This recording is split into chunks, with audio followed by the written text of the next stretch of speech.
Hello everyone and welcome to my channel. I know this guide is a little late compared to others, but I really wanted to take my time and test her out.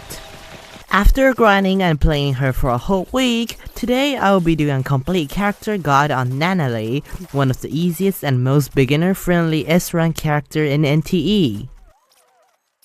We will go over her kit, weapon builds, recommended teams, and everything in between. At the end of this video, I will give you my final verdict on whether or not you should pull her. This is Nanally, an anima element main DPS. She excels at dealing sustained damage through high frequency attacks and coordinated strikes. Not only she is an excellent boss killer, but her unique wall running abilities also makes her an absolute top tier character for open world exploration. Before we get into the details, let's talk about how to play her. Nanally is incredibly beginner friendly. The basic combat flow is simple. Use her skill to enter her buff state, then just spam your basic attacks. Once your energy is full, use her ultimate for some damage and extra follow-up attacks. You don't need to remember any complicated combos to deal damage. Moving on to her basic attack. She performs up to 5-hit combo, and her combo string is not interrupted if you dodge.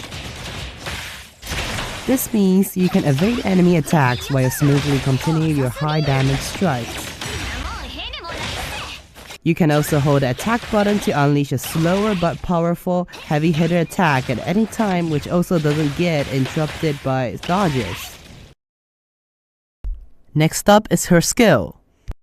Activating this deals surrounding anima damage and puts her into the itchy dame's offry state for 12 seconds.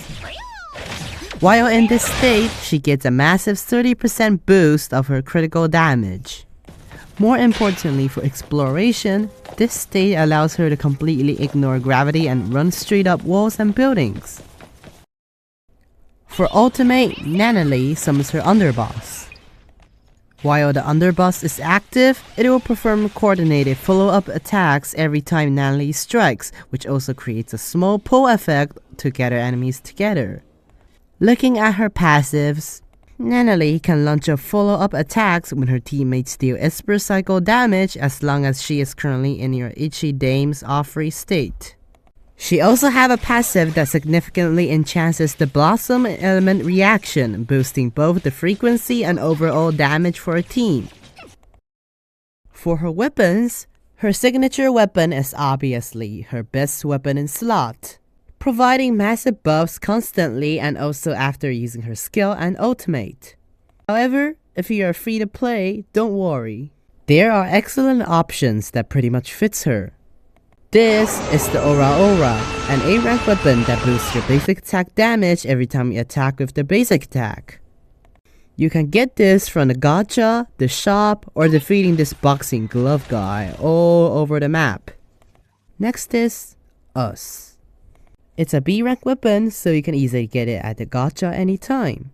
It boosts your basic attack damage a bit, so it's better than nothing. For these two, which are rated B, I don't really recommend these, but at least Nanally can equip it, so I have it there. Move on to the consoles. You want to focus on sets that boost your attack's damage. For your main status, prioritize crit rate and crit damage, followed by anima damage and attack percent. For your sub status, I recommend something the same as your main status. So a main DPS build works perfectly here. For cartridge, I recommend equipping Fireflies in the Forest, which boosts your anima damage constantly and increase her crit damage every time the enemy get dealt anima damage. If you don't have it or enough modules to trigger its effect, and you can for this one, use this. Shadow Creed gives you an additional 10% attack boost and 25% extra when you use the skill. The remaining time of this 25% attack buff is 20 seconds and Nanally's skill's cooldown is only 60 seconds, so it means that if you keep using her skill after the cooldowns, by default, you will get a 30% attack boost. When building a team around Nanally, you want her as your on-field main DPS. To maximize her damage, pair her with a character that can trigger the Blossom reaction consistently, along with a buffer or a healer to keep the team alive and boost her status. Here are some examples. I highly recommend placing Zero for a quick reaction on Blossom, Joyuan for sub DPS and Blossom enhance, and Sakiri for CC and buff on the same team. If you don't have enough characters, place Zero, which everyone has, Hanyo, which you can get from the mail, and you only need to have an A-rank character, Edgar. If you don't have Edgar, maybe place Adler in the place. There are other examples that I can think of. With Zero and Hafor, you can make a team that creates a charge reaction, restoring ult energy and some HP. With Adler or Sakiri, you can make a Hex reaction, dealing a few more damage. With Zero and Joyuan, it makes the Blossom reaction a bit faster and a lot more damage. With Daffodil, Sakiri, and Fadia, makes the Discord reaction, shredding enemies break meter big. Now, let's talk about her awakenings. For A1, Nanally recovers a little bit of her ultimate energy for almost every follow-up attack she performs. It's not really that strong, so I would give it an A. At A2, the summon time of Underboss is increased by 3 seconds and it's not good or bad, so I would give it an S. On A3, she will perform a follow-up attack every second when she attacks an enemy in the Ichi Dame's Offery state, which is very strong, so I would give it an S+. For A4, the Underboss will deal a bit more damage, but not so strong, so I would have an S for it. Next on A5, Nanally will gain a damage bonus for every follow-up attack she did, and this effect works very well with A3, but it's not that necessary, so I would give it an S.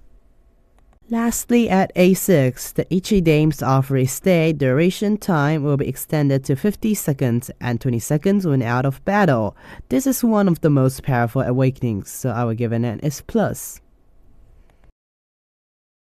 As for the resonance, at 3 total awakenings, her basic, skill, and ultimate will gain 1 level. At 6 total awakenings, her overall baseline damage is increased by 50%, which is honestly quite overpowered.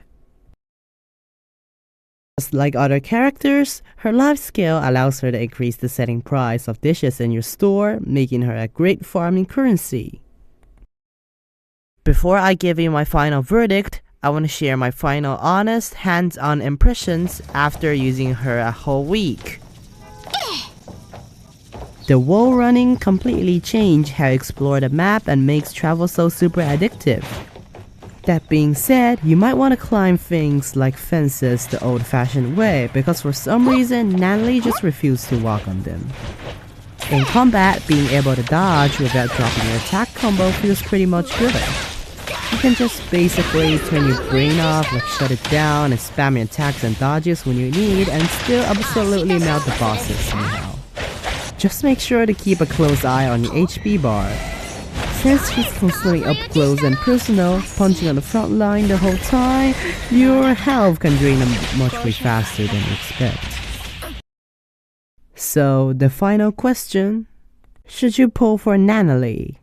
Answer is, if your account needs a solid main DPS or you want to make exploration much easier, then absolutely pull for her.